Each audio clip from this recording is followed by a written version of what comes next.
વિકાસ હવે માત્ર રાજકારણનો મુદ્દો બનીને રહી ગયો છે તેમ લાગી રહ્યું છે। ગુજરાતના કેટલાય વિસ્તારોના લોકો આજે પણ વિકાસ માટે ટળવળી રહ્યા છે।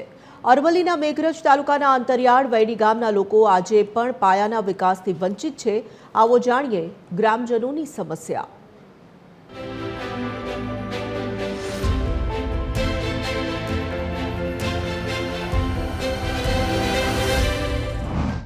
મેઘરજના બેડી ગામે વહેતી નદી પર આઝાદીના આટલા વર્ષો પછી પણ પુલનું નિર્માણ કરવામાં તંત્ર નિષ્ફળ પુરવાર થયું છે।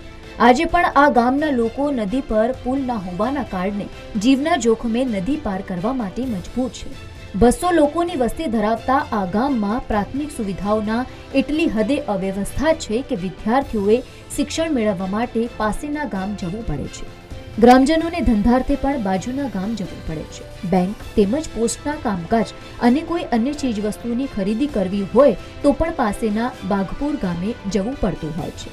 આરોગ્યની સેવા મેળવવા માટે પણ આ ગામ જવા માટે ગ્રામજનો મજબૂર છે અને પાસેના ગામ જવા માટે બેડી નદી પાર કરવી પડે છે, પણ નદી પર પુલ હજુ બનાવાયો નથી। ભારે વરસાદ અને ઉપરવાસમાં વરસાદના પગલે પણ નદીમાં પાણીનો પ્રવાહ તેજ છે, પણ ગ્રામજનો પાસે તેને ઓળંગવા સિવાય બીજો કોઈ વિકલ્પ નથી।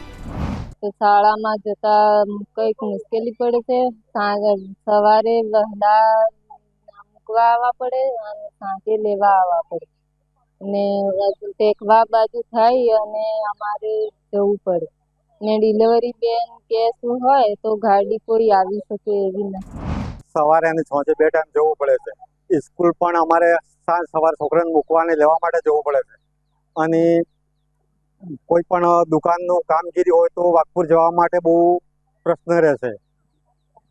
આ રસ્તાઓ કે પુલ થઈ જાય તો અમારા માટે બહુ સારું છે, ફાયદાકારક છે। અહીં વૈડી પાકા રસ્તાથી વૈડી ગામમાં જતો રસ્તો બિલકુલ જવાલાયક નહીં। એના માટે અગાઉ સરપંચે દરખાસ્ત કરેલ છે, પણ એમાં કશું કોઈ રિઝલ્ટ મળેલ નહીં। તો આ વખતે પણ અમે રજૂઆત કરીએ અને રસ્તો થવા લાયક છે અને પુલ ને રસ્તો બે ઉપયોગી રસ્તો છે, એટલે થાય તો સારું। ચોમાસામાં વિદ્યાર્થીઓ શિક્ષણથી વંચિત રહી જાય છે તો કોઈ ગંભીર બીમારીમાં પાસેના ગામ જવા માટે પણ સ્થાનિકોને પોતાનો જીવ જોખમમાં મૂકવો પડે છે।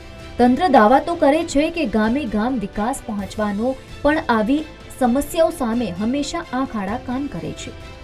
તે બેડી ગામની સમસ્યા જોઈને લાગી રહ્યું છે।